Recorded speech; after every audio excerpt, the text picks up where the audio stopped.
It's finally pitch day in Dubai. Our Africa Accelerator journey has led us to this pivotal moment where SMMEs pitch to this year's group of investors with the intention to secure funding for their tech startups.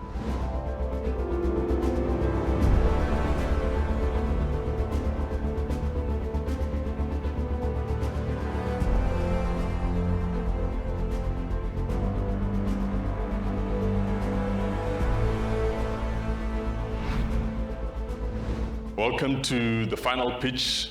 It's been quite a journey to get here, and we are really honored that you have stayed the course and you are finally here in Dubai at this iconic building.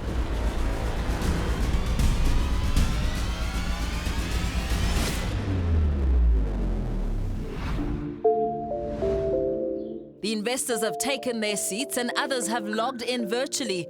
The stage is set for the 11 finalists to begin their pitches. So we built Bridge, a technology platform that enables this journey to helping students achieve their career goals through a single platform. Any other questions in the audience? We have one virtually. Maybe we can just talk to that. In terms of the next markets on the horizon for you, which are the ones that you're looking to expand into? Sure. So geography-wise, we were fortunate enough to go to Zambia through the program, and earlier in the year went to Kenya. Every single time I explain what we do, the first feedback is, how do you bring this to my country?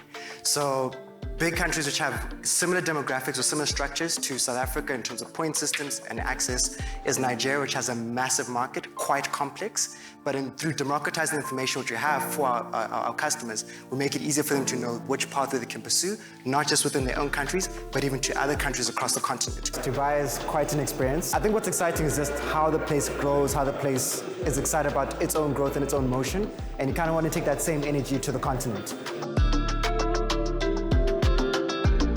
So far, Dubai has been really, really great. I've been enjoying it, learning a lot from what's been built here and what they've managed to achieve over the past couple of decades. So it's been really, really great.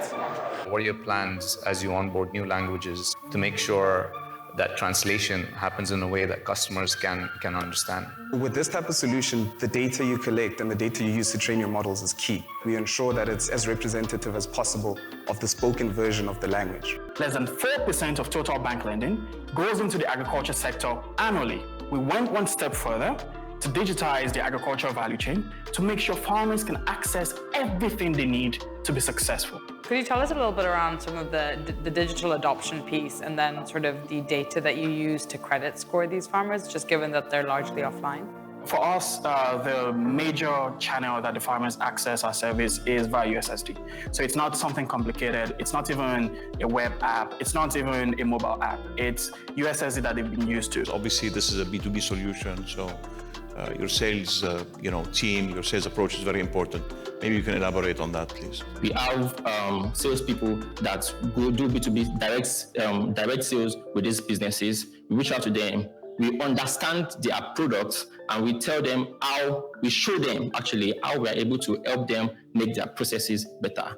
Hi, Toby. Thank you very much. I just want to understand a bit more about your pricing strategy. So there is a crowded market, but I love that you said you're end-to-end. So presumably as a bank, I'm already paying 3 different providers. Can you talk a bit more about your pricing model? Because we are able to build one solution that solves all their problems, they tend to get better value for pricing when they switch to us. By the time we have to pay different vendors, the price we are paying will be a lot more.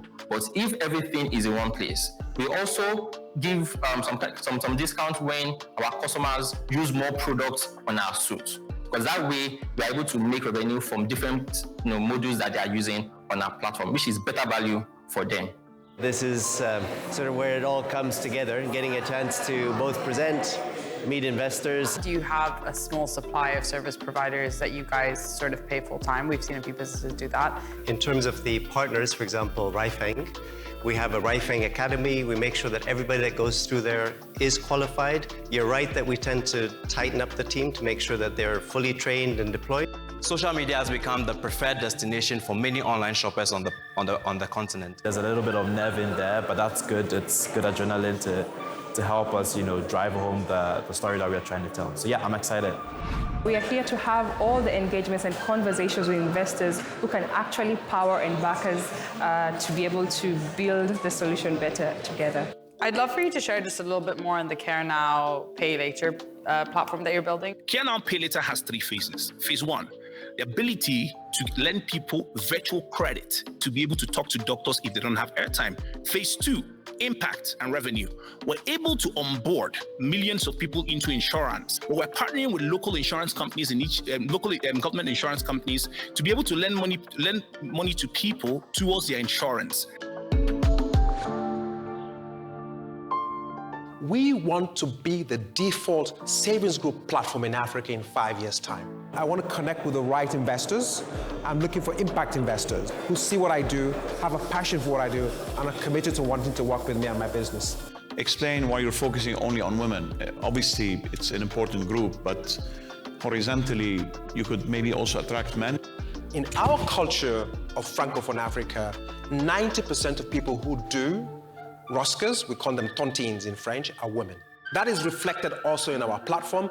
We have about 90% women and 10% men. I feel great to be in Dubai. Finally, this has been the moment that, it has all been building up to. Dubai has got so much innovation, so much technology. It has challenged me further in my thinking, in my designing, and really being able to achieve great things. I'll give you a quick question from online in terms of just your own USP. What do you really feel is something that's going to drive you further in terms of your scaling plans? Okay, so our technology uses a no-code interface, and this means that we can make iterations quite quickly and also be able to deploy new products to market very quickly and will expand to markets very fast. Also, we're able to ensure that SMEs are able to access funding faster than ever before within 24 hours. We also ensure that we're able to approve loans very quickly on our platform, meaning that we're able to onboard more customers as well as increase our revenue. We've been working for this over the past 8 years. We're really excited. It's an opportunity for us to show our vision to investors and to people around the world how we can change Africa. As we say, it's showtime, and there's no turning back now. Do you have any barriers to what kind of content you want to have on there, and how do you control that? In terms of content, so we've put together a lot of processes on content quality and content diversity. So the platform should be open to anybody who wants to basically monetize themselves, their talent, and their activity.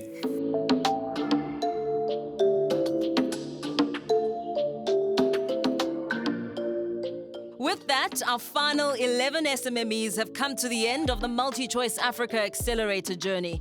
But the impact it has had is long-lasting and clear for everyone to see.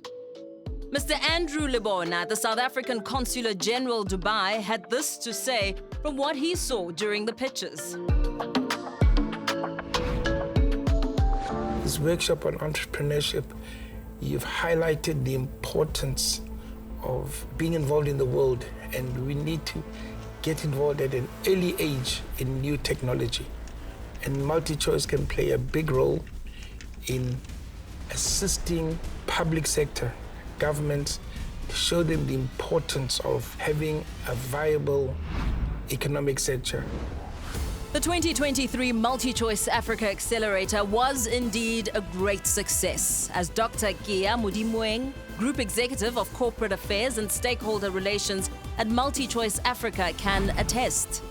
It really went well. I think it was a good success, and we hope we will be able to even surpass the investment pool that was previously raised last year. Now, I think it's important that we, as a business, we then go back to take stock of what we have achieved, what our participants have achieved, to reflect on the feedback and see how we can best, learn from our shortcomings, if there were any, and see how we can then enhance our opportunities. So continuous reflection is important. It's a key aspect of growth.